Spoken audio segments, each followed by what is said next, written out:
speakers, but we are already joined by 5 out of 8 participants. So Miss Apple is already joining us.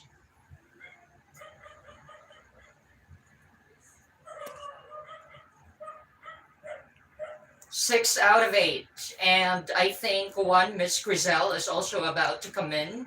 So we're waiting for them. And then thank you very much for sparing your precious time with me for pronunciation training. Today we're going to talk about the art and science of teaching pronunciation as part, of course, of the major requirements in your journey towards being TESOL certified. Can you give me a thumbs up if you can hear me or see me clearly? Yeah, you go to the chat room and type there or some kind like of inform me that you're around. I understand that you turned off your video and also your microphone. Sir Neil is around. You can hear me clearly and yeah, you can also see me clearly. Thank you very much, Sir Neil, for joining us. Miss Jamie is around. Miss She is around. Thank you very much for joining and welcome to the session. Today is October 19. Happy Monday, everybody.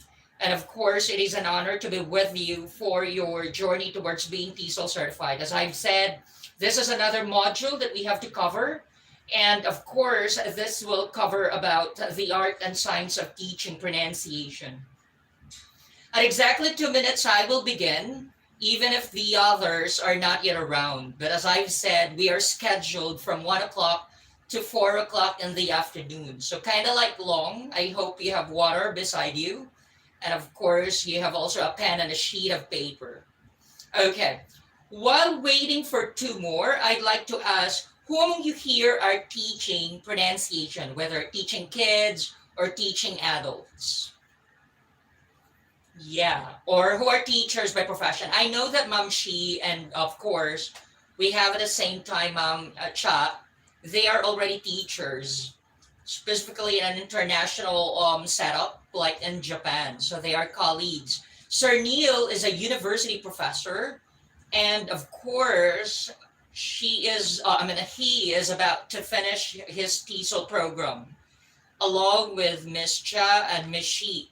Miss Jamie, this is my first time to meet you, and also Miss Apple. So would you like to give me a little background of yourself? Like, are you teachers by profession? Are you teaching kids or are you teaching adults?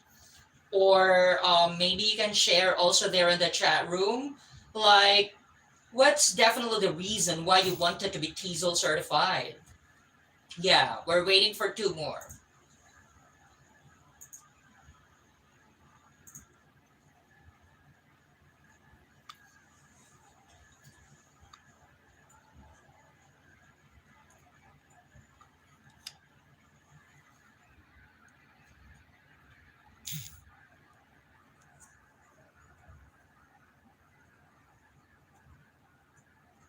Still 6 out of 8.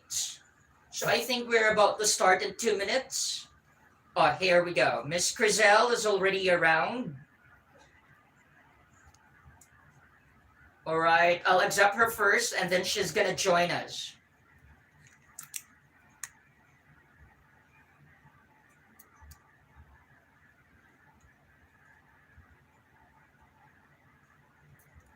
Thank you very much for bearing with me, by the way, because definitely I was thinking that via Zoom, I have a confession to make. I'm not really upgraded, so it will definitely stop from like 1 to 40 minutes. So I don't want you, of course, to be having another hassle because it's not great to move from one like platform to another. So that's why I decided to use, of course, the Skype platform because we don't have any limit here. So that means that we are good to go from 1 o'clock to 4 o'clock in the afternoon. Yeah, I'll invite Miss Preassessment first, and then we are good to go. All right, so here we go. I hope she's with us now. Okay. So as I mentioned, like it's my first time to meet Miss Jamie and of course Miss Preassessment and Miss Apple. So I hope you're also excited as I do, or as I am, in terms, of course, of learning about the art and science of teaching pronunciation. So, are we good to go? All right. So, welcome to the session once again. This is pronunciation training, October 19th schedule. So, Monday 1 to 4. And as I've said, this is one module that you're expected, of course, to accomplish because you are having your academic journey towards being an international TESOL certified teacher. I understand that some of you have finished already other online sessions along with other professors. And I understand that some of you are also about to finish like your TESOL program, specifically that there are just some modules that you are expected to complete. So today it is an honor to be with you for the module related to pronunciation training. Let me introduce myself first. Of course, I'm Professor Noel. I'm the Senior Academic Learning Director and the International Consultant of the International TESOL Education and Consultancy Corporation. I'm also, of course, an advocate of something related, of course, to concepts about mental health and mental awareness. So I'd like you to know, of course, that I officially represented the Philippines in a language education micro scholarship grant from the US Embassy. That was in 2015. I was very lucky enough to definitely represent our country in the US. So it was, of course, sponsored by the US Embassy Department of State. Critchell is recording the call. I hope that it's allowed by the International TESOL Education. I'm also a part of the organization, but it's all right if that's only for your own consumption. So I hope it will not be shared to the other groups because you are investing on this. So thank you very much, Teacher Critchell Angel, for understanding such like request. So as I've said, you're recording the conversation, but I hope that it's only for your consumption. So I have a thumbs up already from Sir Neil, from Miss Jamie and Miss Cheap. Others are definitely not yet giving me a thumbs up. So the thumbs up will give me a sign that we're good to go.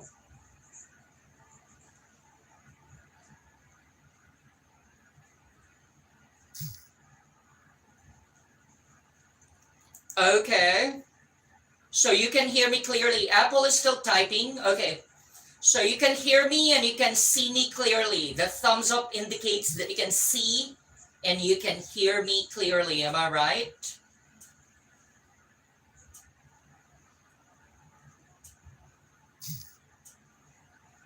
All right. So there we go. So since you didn't answer my question related, of course, to like what are your specific teaching backgrounds, I'd like you to know that I'd like to start this afternoon with a pre-assessment activity. So this will give me a heads up at the same time in terms of your basic knowledge about pronunciation. Why? Because it is essential for us to know where we are at. So even if you're not teaching pronunciation yet, I'd like you to know that it's one of the non-negotiable subjects or courses so when you were in the university program. So under commission and higher education, of course, you have your speech and oral communication subjects. In other universities, they have that in the prospectus, like whatever field you are in, you're expected, of course, to have speech training. So it can be about English 3. Others are actually having that for effective communication subjects. So I have here some few questions so that you will definitely be able to answer this pre-assessment. So where are you now in terms of teaching pronunciation? So since you're going to be trainers, you're going to be teachers and educators, that's the reason why you wanted, of course, to be international TESOL certified. I want you, of course, to answer the following questions there. So I hope you will be able to see some boxes there on the chat room. I did not share my screen, guys, because if I'll share my screen, it will definitely be automatically off, meaning to say you will not be able to have it reviewed. However, if I will be sending some of my PPT slides on the chat room, there is a tendency, or there's really a possibility that you can reread and review, and it will be available, of course, for a month or two.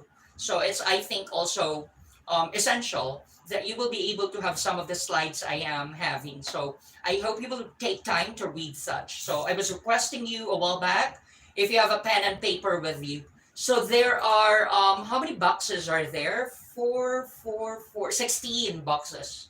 So I hope you will be able to have a sheet of paper with you and then write your responses. So just skip if ever the questions are not familiar to you or you may not be able to answer. As I've said, pre-assessment is for mentors' consumption. In other words, when we are teachers, we're expected, of course, to deal with our students in terms of like assessing themselves as to where they are. So many teachers believe that your job will start right away. The moment that you are going to have classes or the sessions will start right then and there. But of course, I want you to know that you have to move backward because I cannot bring you to a specific direction once I do not know where are you now in terms of teaching pronunciation. So there are 16 big words. They are not really like essential when you're teaching ESL and EFL because you don't need to let them memorize big words. They are heavy for Japanese students, Korean students, Chinese students. They are definitely heavy. What is essential is really the procedure, and I hope that I will be able, of course, to cascade information or to definitely share to you all my knowledge, my learning experiences, all the things, of course, that I was able to have based on my academic experiences for more than 2 decades. So I'd like you to know, of course, that we will go to the procedures and the teaching methodologies later on, especially on how to deal with teaching pronunciation. But as I've said, where are you now in terms of these big words or jargons? So let's begin. I hope you have a pen and paper with you now. Number 1 there is the smallest phonetic unit of the subject. So what is that? So you can type your answer in the chat box so that I will also see your involvement. Okay, so the smallest phonetic unit of the language. Very good, Sir Neil. Okay, very, very good. So the correct answer there is phoneme. So basically, that's the basic unit of any speech sounds. So in phonetics, you are expected, of course, to understand that the letter is different from a phoneme. So for language teachers, no wonder others are expected, of course, to be involved in phonics system. So the kids should not know only the letter names, but also the letter sounds. If the body has a basic element, like the body has a cell, which is the basic element of our body, the basic unit of the society is family. So of course, the society is composed of several families. And of course, in sound training or in speech training or in phonetics, in the study of language sounds, we have to deal with phonemes. And so it is expected that kids should distinguish, or our learners should be able to distinguish what is a phoneme and what is a letter name. So letter S is basically, of course, just a letter. But once it will definitely be put in a bar, it becomes a phoneme. So that will become sound. So for example, this one is letter T, but if you're gonna put it on a bar, it becomes a phoneme. And so it will be the aspirated sound of a t, t, t. So if you're definitely, of course, having this one, this is just a letter A. So this is the first letter of the alphabet. But if I will put that definitely, of course, on a bar, it will definitely, of course, like A, or there are some others, of course, versions, but I'm just making it simple that it's also A. So you can introduce the phoneme, of course, to your kids. This is and, this is T. Put them together, you have at. Repeat after me, at, say 3 times. So that's basically what phoneme is all about. Let's go to the second box now. Okay, so Neil, Sir Neil, thank you very much. The highness and lowness of voice. Okay, anybody from the group who can definitely answer that question? Teacher Jamie is typing. Thank you very much, Teacher Jamie, for your cooperation. Very good. Pitch. Seems like you aren't sure, Teacher Jamie, because there's a question mark there. So I like that too, because it's an indication that you are having a high pitch. So are you asking me? Yes, you are correct. So it has to be sure that when we are speech trainers or pronunciation trainers, our voice also covers. In fact, there are some who are grammar Nazis who are definitely, of course, very good in terms of detecting errors in terms of grammar. But for us as speech teachers or pronunciation trainers, we're also actors. We're not just, of course, to be dead, or we don't need to have poker voice. So pitch is another component, of course, in phonetics or in the study of language. So that's the highness and lowness of voice. It covers their distance. It covers their, of course, like the feelings and the emotions. No wonder when you're a speech trainer or a pronunciation teacher, you're also expected, of course, to modulate your voice, project your voice. You have to know when can you have the highness of your volume or the lowness of your volume or pitch. Very good. Let's go to number 3 now. Okay, the question here is the meaningful use of period and comma in speaking. It requires the speaker to breathe from time to time. So anybody who can give me the correct answer there. I know that there are no choices, but since we're doing it online, I'd like you, of course, to be encouraged to also gather sources from other references. So basically, you can go to other websites like Google, and then you can just like have your independent study as well. Like you're also learning or responsible for your learning. So teacher Neil is typing. So this is now number 3. So this refers to the verbal punctuations in speech training. Very good, teacher Neil. So that's juncture. So in writing, basically, it is the punctuation mark. And it is essential, of course, so that we will know when to stop and when to definitely, of course, pause. However, in speech, those are some of the things that you are not expected to deliver. You are not going to say, I am a teacher, period. The period there is just definitely a juncture. So it will indicate that you have to pause there. You have to have a strong feeling of emotion when you will have an exclamation point and when you will definitely have a question mark. It's a verbal punctuation mark. It sounds ridiculous, or kind of like, for a lack of a better term, ridiculous, because it's termed as verbal punctuation. However, you're not gonna say it verbally, because that's just pause and comma. So that's one difference in speech and in writing, or in speaking and in writing discourses. Because in speaking discourse, you're expected, of course, not to deliver the punctuation marks. You just have to pause and stop, and of course, like show the emotions through your vocal variations or voicing. However, in writing, that's really essential because that's one of the mechanics of writing. So punctuation marks are definitely equivalent to juncture in speech. Let's go to number 4 so that we'll be able to maximize time. The relative prominence of a syllable. So when I say the word beautiful, there are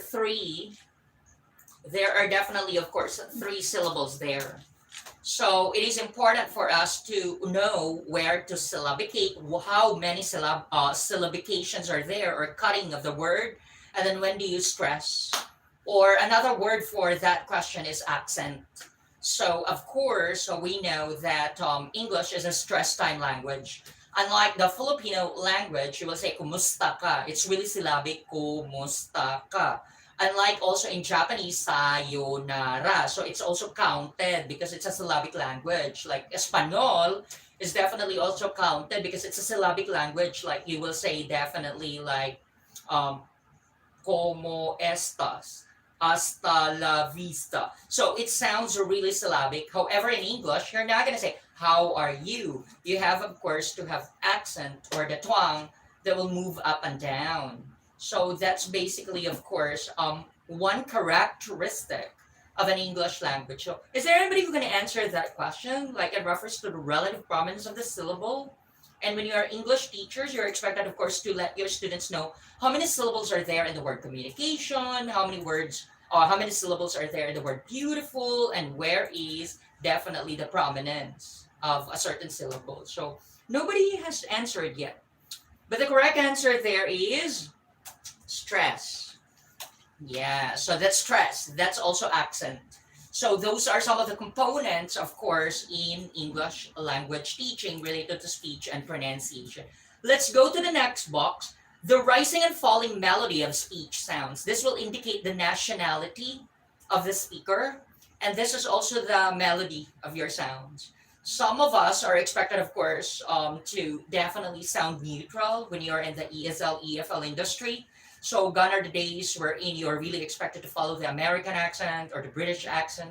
because it's about mutual intelligibility or it's about mutual understanding. It defeats the purpose of language or communication in general if you're not understood. You may speak in British accent, but if your audience is not definitely able to get that, it defeats the purpose. It will be useless. So that's why we are encouraged, of course, to be understandable or to be comprehensible first. So remember the level of inputs when you are definitely, of course, going to teach. The first level of input is you have to be understood. Speak to be understood. Speak for the benefit of others. So meaning to say, you're expected, of course, to make it neutral. You don't have to be overacting. You don't have to sound really like that I'm an American. Because in the very first place, we have to appreciate our sense of rootedness. So yeah, we are non-native English language speakers, but functional nativeness is not measured according to the colors of our eyes, the colors of our hair. So functional nativeness is basically according to how are we able to deliver our speech. So it's something to do, of course, with the first level of input, comprehensibility level of input. So it's based on understanding. Second is basically, of course, fluency input. So when the students have already this basic knowledge of vocabulary, they can already understand our words. You have to step up, or you have to move to another step higher than expected. So when they can already have a basic concept of vocabulary, they can understand already your words and that they are capable of expressing themselves. You are already there for the other level. The other level there is basically about fluency and proficiency. So when the students are definitely, of course, able to understand vocabulary inputs, that's the time you will proceed to fluency inputs, or basically like proficiency inputs. And the third level of input is definitely comprehensibility. In other words, no, accuracy, pardon. It's basically from comprehensibility to fluency to accuracy. So when students are already fluent and proficient, of course, it is also our responsibility as teachers to make them accurate, to make them, of course, perfect in grammar, perfect, for example, in their pronunciation. So that's something already for mastery. So since you are teachers or since you will be trainers, you're expected, of course, to be on that level already. So I hope that you're not already you're not anymore working for comprehensibility level of input and fluency and proficient levels of input, but rather you are now working for your accuracy or for mastery. Once you will be internationally TESOL certified, of course, knowledge is not enough. Mastery is needed. So much is expected of you the moment that you will advertise in your resume that you are internationally TESOL certified educator. So that's something to do, of course, that we have to understand. Accent is one indicator. There's no such thing as a bad or a good accent. Why? Because definitely it's something about really the intention. So hashtag intention, not competition or not perfection, because they say nobody is perfect. So hashtag what is your intention? However, in reality as well, we have to be very good in terms of our accent. Why? Because the competition is tough out there. And one indicator that you're very good in English, aside from grammar, aside from conversation, aside of course from vocabulary or lexical range, you're also expected to be very good in terms of pronunciation. I remember so many of our TESOL graduates who will apply in Thailand. They are definitely, of course, determined that they are qualified based on their accent or intonation or their pronunciation. So as I mentioned a while back, there are several components of the English language teaching. So when you are a language instructor, a language trainer, of course, you cannot separate yourself from the macro skills like reading, listening, speaking, and writing. And aside from that, there are other components that will make you critical. So the discrete components are the individual components. Are you good in grammar? Are you good in conversation? Are you good in vocabulary? Or are you good in pronunciation? So remember, as English language teachers, we are even determined if we are qualified based on our accent, based on our twang. But as I've said, I'm a believer of neutral accent, not really a believer that you have to imitate and that you have to force yourself, rather than, of course, like faking it. You're expected, of course, to appreciate your sense of culture and sense of, social identity.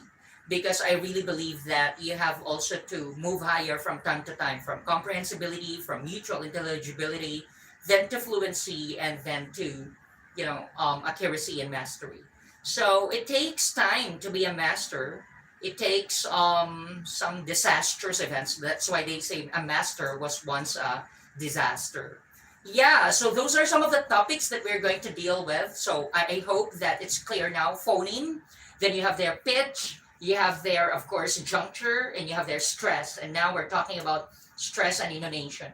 Many teachers believe that when you're a pronunciation teacher, it's only more, of course, on repetition, on words, on contrastive analysis, on word recognition. Well, that is essential if you're teaching kids. So for early childhood education, of course, they will be able to recognize phonemes. However, when you're dealing with adults or advanced learners, you're also expected, of course, to, as I've said, work on the other elements such as pitch, juncture, intonation, and of course, what else do we have there? Stressing or syllabication or the relative prominence of the syllable. Yeah, let's go to the next one. The phonemes that occur simultaneously with a succession of minimal segments. Anybody who can give me the correct answer there? So after the minimal segments, I'd like to share to you right after this our complete syllabus of pronunciation then, right after. Okay, so anybody who can give me an answer to such.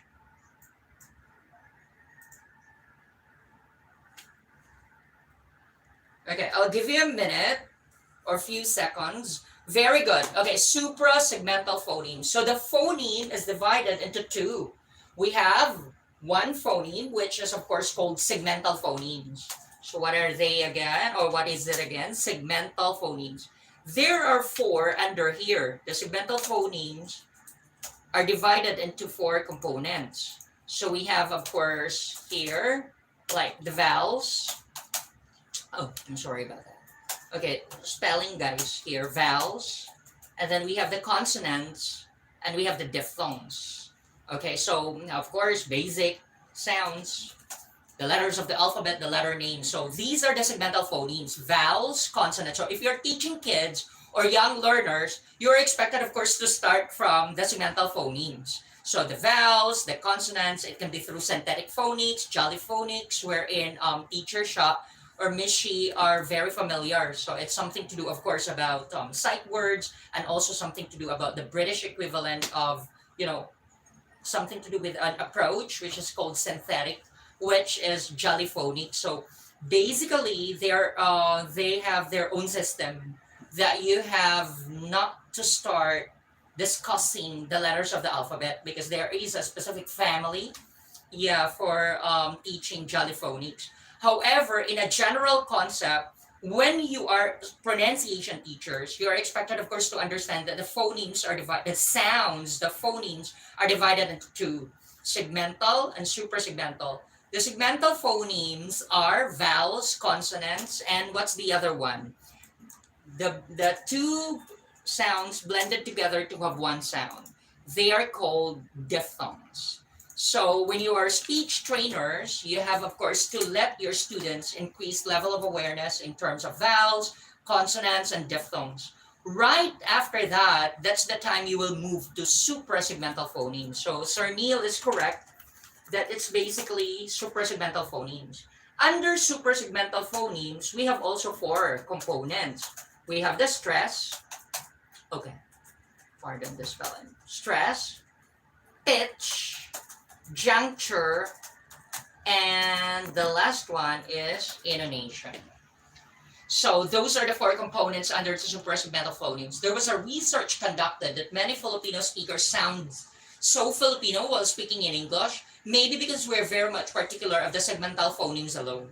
So according to research, there are some Filipinos who sound not like that of a native American speaker, or it's not near perfection, because maybe the training is only limited and confined to the segmental phonemes like vowels, consonants, and diphthongs, and also something about repetition. So according to that research about functional nativeness of the English language, wherein the Filipino speakers are determined whether they are basilectal speaker, mesolectal speaker, and acrolectal speaker. So when you say basilectal speech, that means you sound weird and you are not understood. So that means there are really traces of being a Filipino. So the pronunciation is questionable, for example. And then the mesolectal speech, that research was saying that many Filipinos are mesolectal speaker. We speak the English language, however, there is retention of our identity. So we are understood, however, it doesn't sound near perfection. And so the last one is what we call as acrolectal speech, and that is of course our aim, that everybody will be able not to stutter, able not to mumble, or others will not definitely ask, what did you say? Like they will definitely get to you when you will definitely speak in English. So that's basically acrolectal speech. And according to research, many Filipinos are mesolectal speakers. Some Filipinos, or few, are actually basilectal speakers. According to that research, many are mesolectal because of the fact that we are limiting our Filipino learners only to the concepts related to segmental phonemes. We discuss about vowels, consonants, and diphthongs. However, there's no such training related to stressing, producing proper pitch, and of course, juncture and intonation. You will be very lucky if you have a coach, a speech mentor. If ever, of course, you will represent your university or your school for a speech contest like declamation, oration, impromptu, extemporaneous. So there are some